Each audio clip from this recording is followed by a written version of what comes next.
सभी विद्यार्थियों का स्वीट चिल्ड्रन अकेडमी रावला मंडी के ऑनलाइन प्लेटफॉर्म पे स्वागत है। कक्षा 10 विषय सामाजिक विज्ञान और अध्याय चल रहा है हमारा दूसरा, जिसका नाम है संघर्षशील या संघर्षकालीन भारत 1206 से 1757 तक, और पार्ट दूसरा लेके आए हैं। ठीक है, सामाजिक अध्याय 2 संघर्षकालीन भारत पार्ट 2। और इस पार्ट में पढ़ रहे हैं गुलाम वंश के बारे में पढ़ रहे हैं। कल हमने गुलाम वंश के संस्थापक देखे थे कुतुबुद्दीन ऐबक के बारे में पढ़ा था, फिर इल्तुतमिश के बारे में पढ़ा था। आज हम पढ़ते हैं इल्तुतमिश की पुत्री रजिया सुल्तान के बारे में, जो 1236 में गद्दी पर बैठी थी और 1240 तक राज किया था। कल हमने पढ़ा था कुतुबुद्दीन ऐबक 1206 से 1210 और इल्तुतमिश 1210 से 1236। अब क्या होता है, इल्तुतमिश का पुत्र होता है फिरोज शाह। ठीक है, फिरोज शाह होता है वो, मतलब कह सकते हैं कि योग्य शासक नहीं था, उसकी जल्दी मृत्यु हो गई। तो अब इल्तुतमिश के पास कोई इलाज नहीं था। मुस्लिम समाज होते हुए भी उन्होंने रजिया सुल्तान को अपना उत्तराधिकारी बना दिया। पहले मुसलमानों में महिला को अधिकार नहीं दिए जाते थे और इल्तुतमिश ने तो इसको उत्तराधिकारी बना दिया। बहुत बड़ी बात थी। तो इल्तुतमिश की पुत्री कौन थी? रजिया सुल्तान। ध्यान रखना, हमारे भारत में एकमात्र व प्रथम मुस्लिम शासिका कौन थी? रजिया सुल्तान। क्या बता रहा हूं मैं, जीके का प्रश्न है। हमारे भारत की एकमात्र प्रथम व अंतिम महिला शासिका, मुस्लिम महिला शासिका कौन थी? रजिया सुल्तान। किसकी पुत्री थी? इल्तुतमिश। इसने अपने को क्या कर दिया? उत्तराधिकारी घोषित कर दिया। इसलिए जो तुर्क और अमीर वर्ग के लोग थे वो इसका विरोध करने लगे कि हमारे होते हुए एक महिला को आप शासक बना रहे हो, एक सुल्तान बना रहे हो।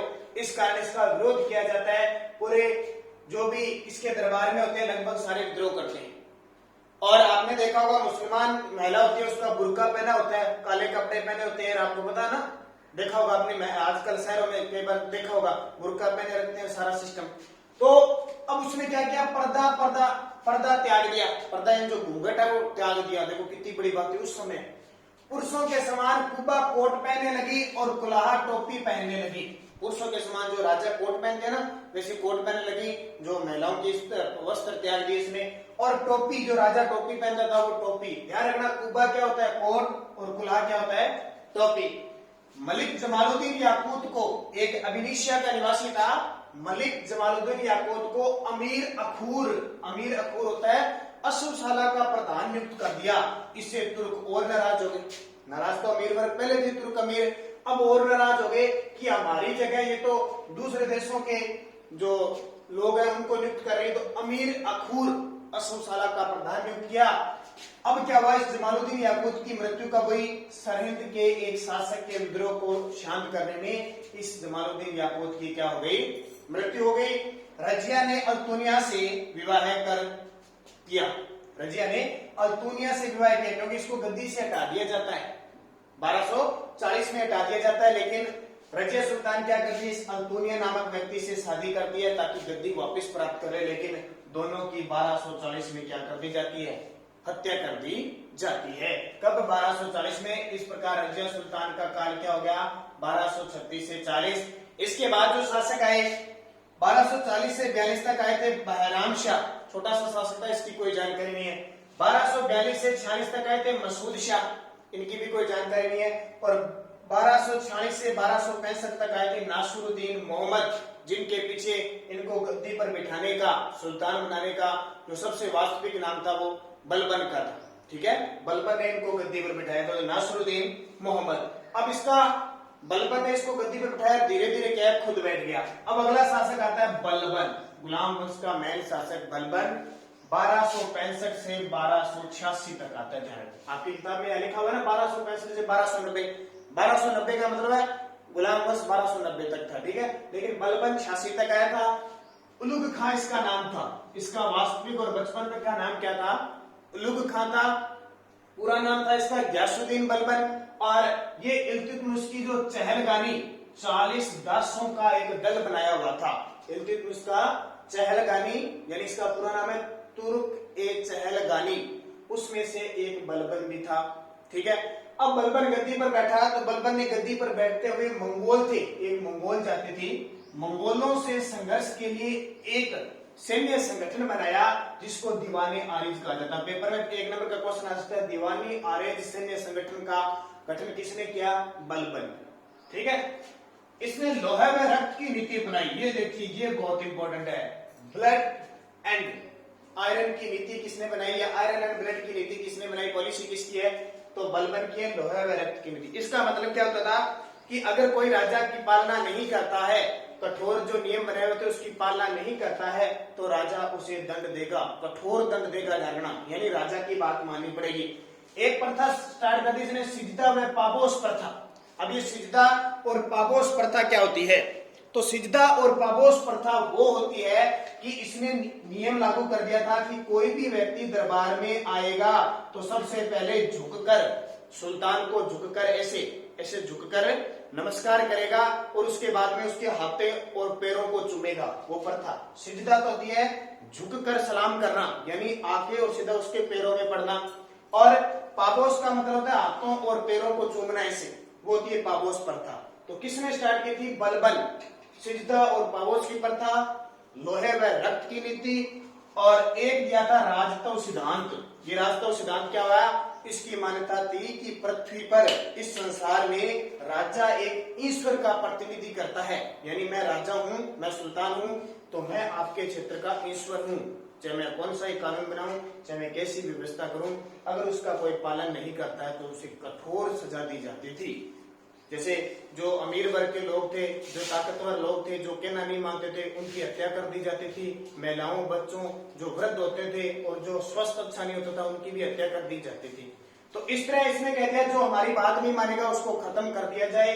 लोहा व रक्त की नीति, राजतव सिद्धांत था, और 1286 में इसकी क्या हो गई, मृत्यु हो गई।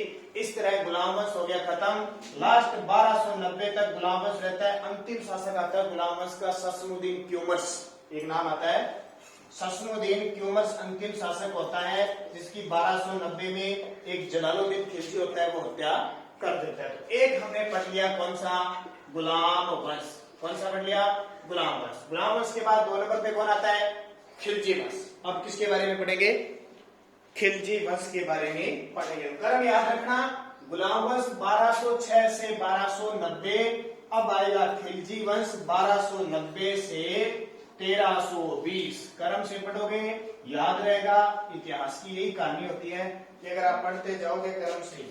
मैं दूसरा वंश लिख रहा हूं, खिलजी वंश। खिलजी वंश 1290 में से लेकर 320 तक आया था। 1290 से लेकर 1320 तक कौन सा वंश आया, खिलजी वंश। इस खिलजी वंश का संस्थापक कौन था, इस खिलजी वंश का संस्थापक था जलालुद्दीन खिलजी। जलालुद्दीन खिलजी था, ठीक है। जलालुद्दीन खिलजी ने 1290 में खिलजी वंश की स्थापना की थी और 1296 तक राज किया था। 1290 से लेकर 1296 तक। अब देखो जब इसने स्थापना की उस समय इसकी आयु थी 70 वर्ष। कितनी आयु थी, 70 वर्ष बूढ़ा था। इसलिए इसका दामाद था, इसका दामाद व भतीजा, ध्यान रखना, इसका दामाद व भतीजा। मुसलमानों में पास में रिश्ता हो जाता है ना, एक सगी बहन के साथ में होता है, बाकी चाचा, मामा, बुआ कैसे प्रकार होता है, तो रिश्ते में वैसे भतीजा था। उसके बाद में इसने क्या है कि इससे शादी कर ली, इसकी पुत्री से शादी कर ली, तो ये क्या बन गया, दामाद। तो दामाद व भतीजा कौन है, जलालुद्दीन खिलजी।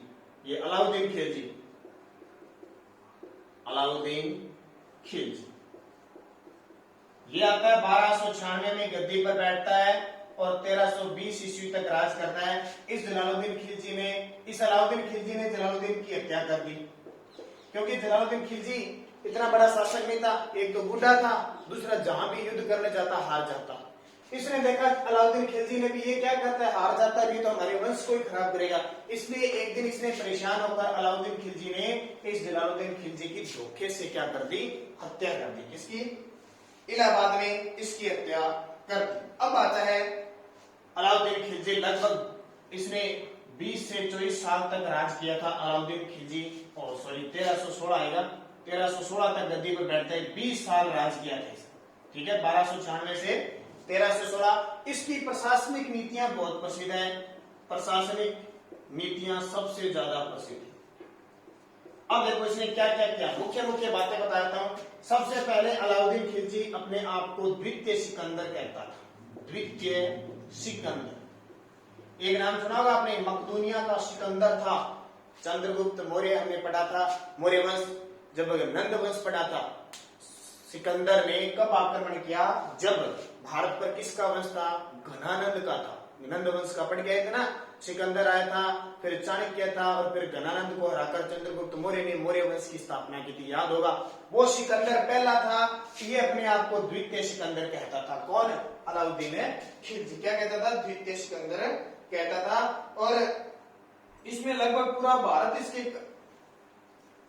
लगभग पूरे भारत पर इसने राज किया था, कश्मीर को छोड़कर। कश्मीर व बंगाल के क्षेत्र को छोड़कर लगभग इसके साम्राज्य में शामिल था। इसके समय में गुजरात का शासक था बघेला। गुजरात के बघेला, वैसे पूरा नाम था कर्ण बघेला। गुजरात के कर्ण बघेला राजपूत राज्य कर्ण देव के खिलाफ सैन्य अभियान किया था। कर्ण यानी कर्णदेव आ गया, कर्ण बघेला के खिलाफ इसने सैन्य अभियान किया था, याद रखना। जब गुजरात पर अलाउद्दीन खिलजी ने आक्रमण किया, उसमें गुजरात का शासक कौन था? एक बघेला राजपूत कर्णदेव था, या कह सकते हो कर्ण बघेला शासक था, ठीक है। और ये क्या करता था? बार बार गुजरात पर आक्रमण करता था। एक मंदिर है गुजरात में, सोमनाथ मंदिर। कौन सा मंदिर है? सोमनाथ मंदिर। वहां से खूब सारी इसको धन संपदा प्राप्त होती थी। इस अलाउद्दीन खिलजी ने हमारे राजस्थान के रणथंभौर दुर्ग पर आक्रमण किया था 1301 में। इसी अलाउद्दीन खिलजी ने हमारे राजस्थान के चित्तौड़गढ़ दुर्ग पर आक्रमण किया था 1303 ईस्वी में। इसी अलाउद्दीन ने जालोर पर आक्रमण किया था 1311 ईस्वी में, ठीक है। किसने? अलाउद्दीन खिलजी ने। तो खिलजी वंश, जलालुद्दीन खिलजी इसका संस्थापक था, और इसके दामाद व भतीजे ने इसकी क्या कर दी? हत्या कर दी इलाहाबाद में। अब अलाउद्दीन खिलजी गद्दी पर बैठ गया। इसकी प्रशासनिक नीतियां बहुत इंपॉर्टेंट है। अपने आप को द्वितीय सिकंदर कहता था, और गुजरात के बघेला राजपूत शासक कर्णदेव पर इसने सैन्य अभियान किया, और वहां गुजरात पर ये बार बार आक्रमण करता था, क्योंकि इसको धन प्राप्त होता था। इसने रणथंभौर पर 1301, चित्तौड़गढ़ पर 1303, और जालोर दे रखा है, आपकी किताब में नहीं दे रखा है, याद करना, ठीक है। तो इसका एक दरबारी कविता अमीर खुसरो, ठीक है। अमीर खुसरो ने जिसने पुस्तक लिखी थी खजाइन उल फतुह, खजाइन उल फतुह पुस्तक लिखी थी। इसमें इसने क्या कहा है? अलाउद्दीन को विश्व का चरवाहा कहा है। विश्व, मैं बता देता हूं आपको पूरा नाम, विश्व का सुल्तान व जनता का चरवाहा कहा है। इस अमीर खुसरो ने इस खजाइन उल फतुह में जनता का चरवाहा व विश्व का सुल्तान कहा है। किसको? इस अलाउद्दीन खिलजी को। और इसका एक और था, काफूर, मलिक काफूर था। अलाउद्दीन खिलजी का एक सेनापति था मलिक काफूर। इसने दक्षिण भारत, मलिक काफूर, इसने दक्षिण भारत में रामेश्वर है वहां तक चढ़ाई की थी, वहां तक सेना लेके गया था। ये सारी किसकी? अलाउद्दीन खिलजी की। और भी कुछ बातें हैं, जैसे इसने समय को, अलाउद्दीन खिलजी ने एक उपाधि धारण की थी, बड़ी लंबी चौड़ी है, देखो कौन सी है, देखो अलाउद्दीन खिलजी की एक उपाधि, इसका नाम है, देखो यस्मीन उल उपाधि। समय को क्या कहता था? यस्मीन उल खिलाफत नासिरी, खिलाफत नासिरी, अमीर उल मुमिन, अमीर उल मुमिनीन, ये अपने आप को एक उपाधि इसने धारण की थी, यस्मीन उल खिलाफत नासिरी अमीर उल मुमिनीन, ठीक है। ये अलाउद्दीन खिलजी की क्या थी? उपाधि थी, ध्यान रखना। और इसके अलावा इसकी बहुत सारी विशेषताएं थी, अलग अलग इसके दरबार में प्रशासनिक व्यवस्था थी, बाजार नियंत्रण अच्छा था इसका, बाजार नियंत्रण की प्रणाली अच्छी थी। इसने सैनिकों को नगद वेतन देना शुरू किया, सैनिकों को नगद वेतन शुरू कर दिया। घोड़े दागने की प्रथा शुरू की, घोड़े दागने की प्रथा। क्या होता था? पहले पता नहीं चलता था किसके पास कौन सा सेनापति है, किसका है, तो घोड़ों को दागा जाता था और उस पर खिलजी वंश की, अलाउद्दीन खिलजी की मोहर लगती थी, ये घोड़ा हमारी सेना का है, ठीक है। सैनिकों को पहले वेतन नहीं देते थे, बाकी जितने भी सुल्तान थे वो क्या करते थे? सिर्फ उनको जमीन वगैरह कुछ देते थे, कभी देते थे नहीं देते। इसने नगद वेतन शुरू कर दिया ताकि सैनिक पूरे अलर्ट रहे, और बाजार नियंत्रण ऐसा बना दिया कि सैनिकों को और किसी को भी बेईमानी न हो, भ्रष्टाचार न हो, जमाखोरी न हो, इसलिए बाजार को फिक्स नियंत्रण कर लिया और अपने राजदूत जो गुप्तचर होते हैं उनके हवाले कर पूरी, यानी इस तरह का बाजार नियंत्रण किया, कोई भी ठगी चोरी नहीं होती थी इसके दरबार में, इतना जबरदस्त था। अब देखो इसके प्रशासनिक कुछ काम है, उसमें इसने क्या किया, बहुत सारे सुधार किए। तो उसने कुछ पद बनाए थे बाजार नियंत्रण के लिए, जैसे एक एग्जाम में ये आ सकता है दीवान ए रियासत। ये दीवान ए रियासत क्या थी, तो व्यापार का नियंत्रक था। दीवान ए रियासत जो व्यापार करते थे ना, उन पे टैक्स वगैरह लेने वाला नियंत्रक था, उसको क्या कहते थे। अब ये क्यों कहते थे, क्योंकि इनकी भाषा फारसी उर्दू थी। अपने तो कहते हैं ना व्यापार का नियंत्रक, वो कहते थे दीवान ए रियासत। फिर एक आता था साइना, या इसको कहते थे दंडाधिकारी। साइना या दंडाधिकारी, ये क्या होता था, ये बाजार का दरोगा होता था, बाजार की सुरक्षा करने वाला होता था। कहने का मतलब बाजार की पुलिस होती थी, बाजार का दरोगा। फिर एक आता था मुहत्सिब। ये मुहत्सिब क्या होता था, ये शब्द ध्यान रखने जरूरी है, ये याद नहीं होते, थोड़े से पढ़ना पड़ेगा। मुहत्सिब होता था जनसाधारण, जो जनता होती थी बाजार की, उसका रक्षक, जनसाधारण का रक्षक। वह नाप तोल का निरीक्षण करता था, नाप तोल, क्योंकि आपको पता है ना कई व्यापारी ऐसे होते थे, अपना जो कांटा होता था, बाट फूट होता था, उसका वजन कम कर लेते थे, या नीचे चुम्बक वगैरह लगा देते थे, या कोई सिस्टम होता था, तो नाप तोल का निरीक्षण करने वाला होता था मुहत्सिब। ठीक है, उसके बाद है बरीद ए मुमालिक। बरीद ए मुमालिक कौन होता था, तो बरीद ए जो मुमालिक होता था वो गुप्तचर अधिकारी होता था, यानी बाजारों के अंदर गुप्तचर छोड़े हुए थे दूसरे वेश में भी, कौन सही माल तोल रहा है, कौन खरीद रहा है, कौन क्या कर रहा है, इसलिए बरीद ए मुमालिक उसको कहते थे। ठीक है, ये नए पद उसने सर्जित किए थे। उसके बाद में मैंने बता दिया विशाल सेना रखता था, और कालाबाजारी मुनाफी रोकने के लिए सराय ए अदल। ठीक है, सराय ए अदल स्थानीय व विदेशी वस्तुओं का बाजार था। ये स्थानीय व विदेशी वस्तुओं का बाजार था। इसने 1303 ईस्वी में अलाई किला बनवाया। कौन सा, अलाई किला, या जिसको कहते हैं कोस ए सीरी।